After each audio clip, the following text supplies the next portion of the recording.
Hello hi అండి. ఈరోజు అయితే కార్తీక పౌర్ణమి. మేము దీపావళి నోములు నోముకోలేదు, అందుకని కార్తీక పౌర్ణమికి నోముకుందామనేసి మా సొంత ఊరు అయితే వెళ్తున్నామండి.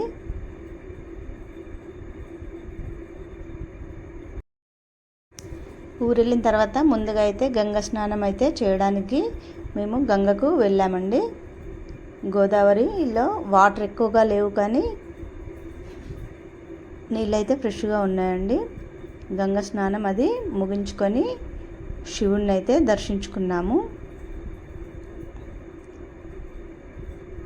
వాటర్ చూసారా ఎంత ఫ్రెష్గా ఉన్నాయో. నోముకోవడానికి మాకైతే గంగ ఇసుక కంపల్సరీ అండి. దానికోసమని మేము ఇసుకనైతే తీసుకెళ్తాము.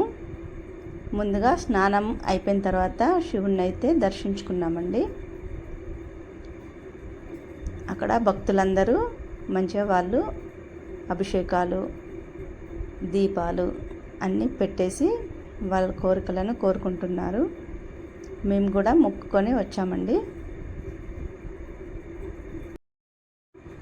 అక్కడి నుంచి మేము ఇంకా డైరెక్ట్గా మార్కెట్కి వెళ్ళేసి నోములకు సంబంధించిన వస్తువులన్నీ కొనుక్కొని వచ్చామండి. వచ్చిన తర్వాత బోనాలు కూడా వండేసుకున్నాము.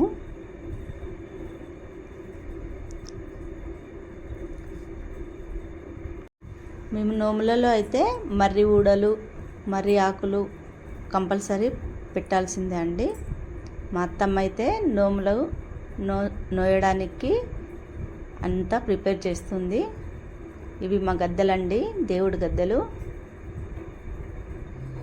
చూసారా ఎంత బాగా అలంకరిస్తుందో. ఇలా ప్రతిసారి మేము మంచిగా అలంకరిస్తామండి. ఇది బోనంకి కర్రీ అండి. మనం మామూలుగా వండుకునే కర్రీ కంటే ఆ కర్రీ చాలా టేస్టీగా ఉంటుంది. ఇంకా మేము బెల్లం అన్నం కూడా వండుతాము నైవేద్యానికి. మనం మామూలుగా వండుకునే కంటే ఇలాంటి టైంలో బోనాలు మనకు చాలా టేస్టీగా అనిపిస్తాయండి. బహుశా అది దేవుడి మహిమ అయి ఉంటుంది. చూసారా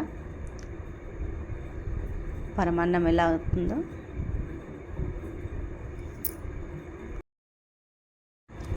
నోము దండలు అయితే అన్నీ తీసుకొని ఒక్కొక్కటి కొత్త చాటలో పెట్టేసి దేవుడి బోనాలు అయితే పుదించి పక్కన పెట్టేస్తామండి.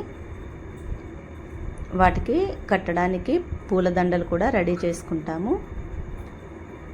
బోనాలన్నీ అయిపోయిన తర్వాత దీపాలైతే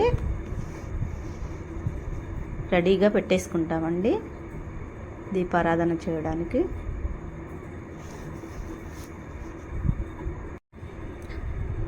మీరు కూడా దీపావళి పండుగప్పుడు నోములు ఇలాగే చేసుకుంటారా? కామెంట్ చేసి చెప్పండి. మేమైతే ఇలాగే చేసుకుంటామండి.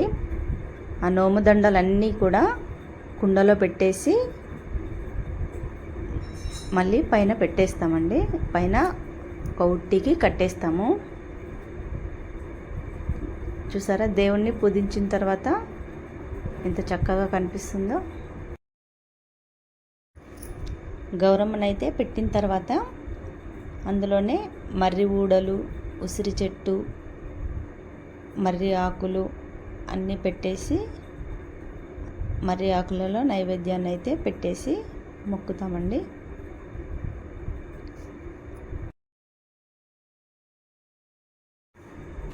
కార్తీక పౌర్ణమి రోజైతే వాకిళ్ళలో ముగ్గులు వేసేసుకొని అందులో దీపాలు అయితే పెట్టేసి అలంకరిస్తామండి.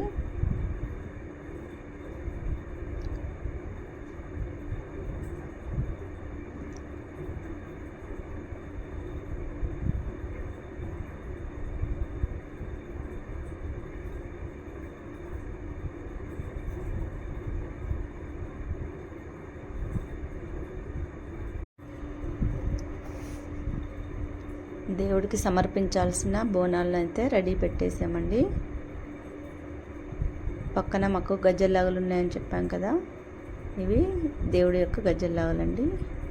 ఇదే అండి ఈరోజు మేము నోముకునేది నోము. నోము దారాలను పెట్టేసి మధ్యలో గౌరమ్మను పెట్టేసి పూజించుకుంటాము. ఓం నమః శివాయ.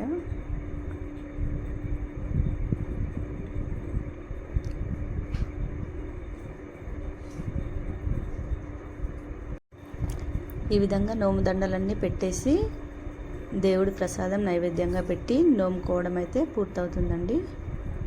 చివర్లో హారతి ఇచ్చేసి అందరం భోజనాలు అయితే చేసేస్తాము. దాంతో నోము అయితే అయిపోతుంది.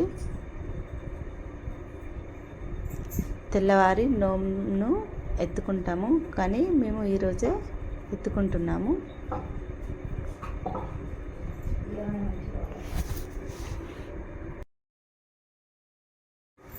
మీకు కూడా నోములు ఉన్నట్లయితే ఇలాగే చేసుకుంటారా లేదా కామెంట్ చేయండి.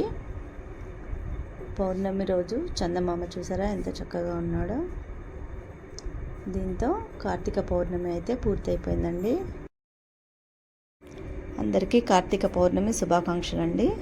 నోము దండలు అయితే మేము కట్టేసుకుంటున్నాము. మీకు కనుక ఈ వ్లాగ్ నచ్చినట్లయితే లైక్ చేయండి. తప్పకుండా మీ కామెంట్స్ అయితే తెలియజేయండి. Thank you for all. Happy Karthika Pournami అండి.